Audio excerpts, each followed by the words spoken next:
Aristotle once said that the soul never thinks without an image. But what happens when the body lies still and the soul begins to paint entire worlds beyond the limits of flesh and time? Every night, something extraordinary happens, yet we barely notice it. You lie down, surrender to sleep, and within moments your awareness begins to dissolve. The physical world fades, the heartbeat slows, and a vast inner landscape awakens. You dream, you drift, you travel. Science will tell you this is simply the brain reorganizing memories, neural firings, chemical storms, patterns of electricity. But deep down, something in you knows it's more than that. Because when you close your eyes, the body rests, but the observer inside you does not. Across centuries and civilizations, sages, mystics, and seekers have whispered of this nightly departure, the subtle journey of consciousness beyond the physical. In ancient Egypt, it was said that the Bey, the soul bird, left the sleeping body each night to wander the other realms before returning at dawn. In Tibet, monks spoke of dream yoga, the art of awakening inside the dream, of using sleep as a gateway to enlightenment.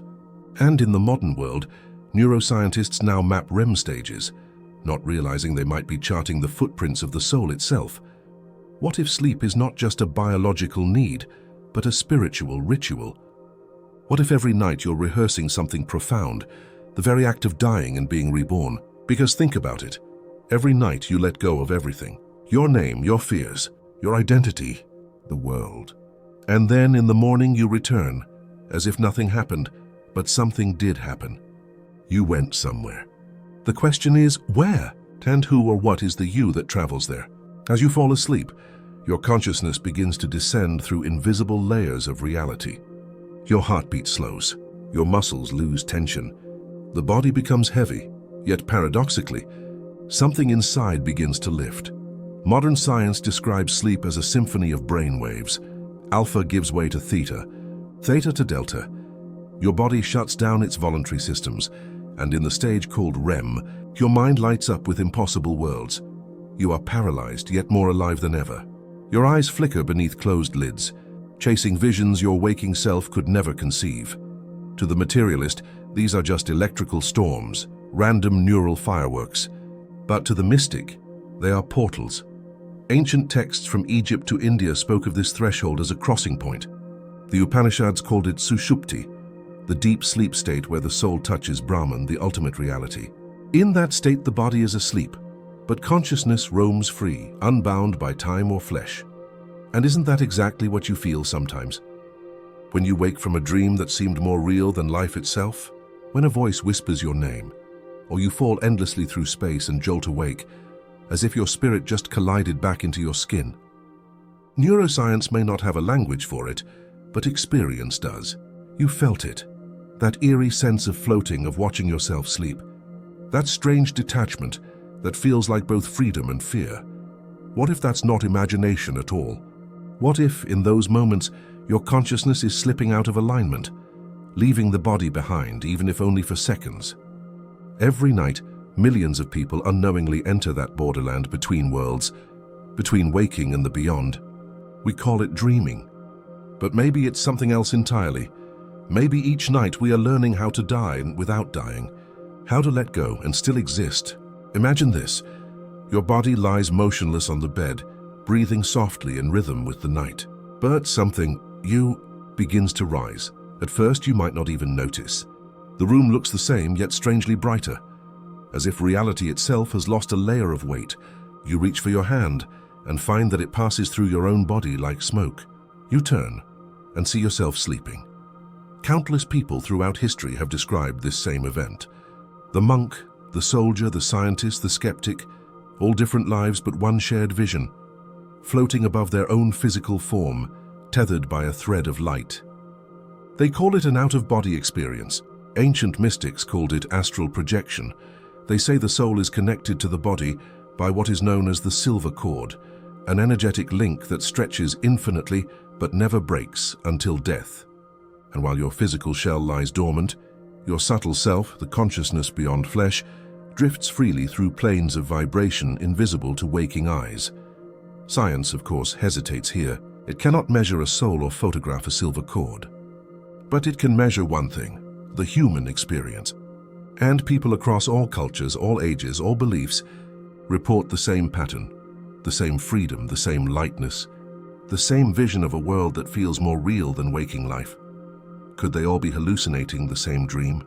Or could it be that they are describing what has always been there, a realm the waking mind forgets but the sleeping mind remembers? Because here's the mystery. Every night while you dream, your consciousness wanders. It builds, observes, destroys, and rebuilds. It learns the art of existence beyond the body. Perhaps this is not random. Perhaps this is training, a preparation for the final journey, when we one day leave the body for good. And if that's true, then every night we are not just sleeping, we are rehearsing eternity.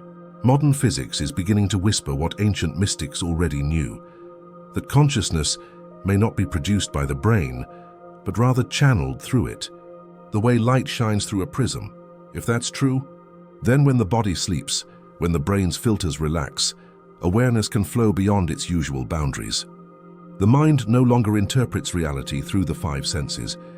It begins to perceive through something far deeper, pure consciousness. Dreams are not just illusions. They are constructions, living projections of thought into form. And every thought in that realm is reality. You think of a mountain and it rises. You feel fear and it materializes before you. Emotion becomes architecture. Intention becomes law. It's a kind of quantum theater, where the observer doesn't just witness creation but is creation. And when consciousness leaves the body during sleep, it doesn't travel through space. It simply shifts frequency. Like tuning a radio from the dense static of matter to the subtle harmonics of mind. This is why time collapses in dreams. You can live entire lifetimes between one heartbeat and the next, because in that realm, there are no clocks, only vibration, only energy, only awareness taking form.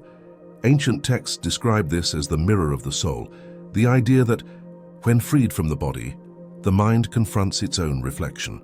Every fear, every desire, every forgotten memory, all appear before you in symbolic form. This is not punishment. It is revelation. You are watching yourself projected onto the screen of the cosmos.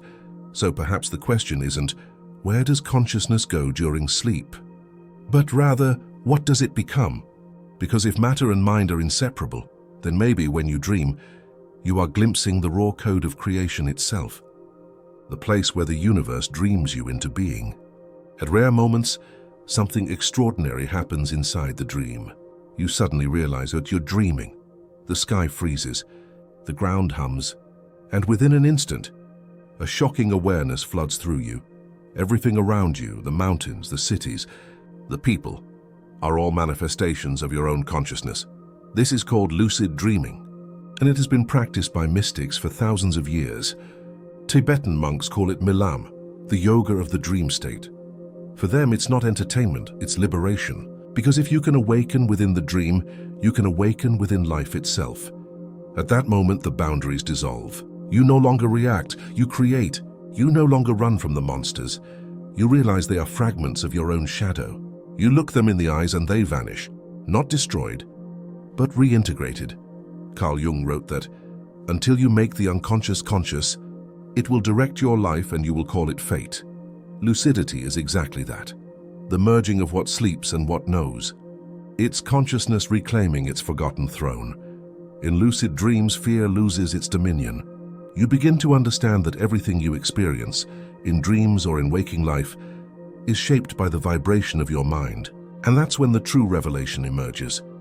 If you can awaken inside the dream, you can awaken inside reality, because maybe there is no difference between them. Maybe the waking world is simply a slower dream, a collective one we all agree to participate in.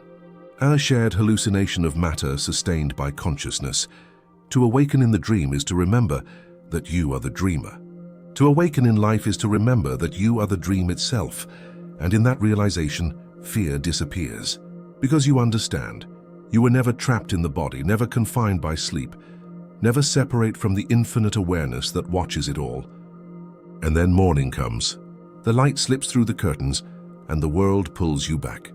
Your heart beats faster, your body feels heavy again. And the dream, that boundless ocean of experience, dissolves into mist. You wake up believing you've come back, but in truth you never left, because consciousness doesn't go anywhere. It simply changes focus. Like a camera lens adjusting between worlds, it blurs one reality to bring another into view. Sleep, then, isn't an escape. It's a return to the field from which your waking life emerges. Every night you die to the illusion of form. Every morning you are resurrected into it. You are the eternal traveler crossing between dimensions of vibration, between body and soul, between illusion and remembrance.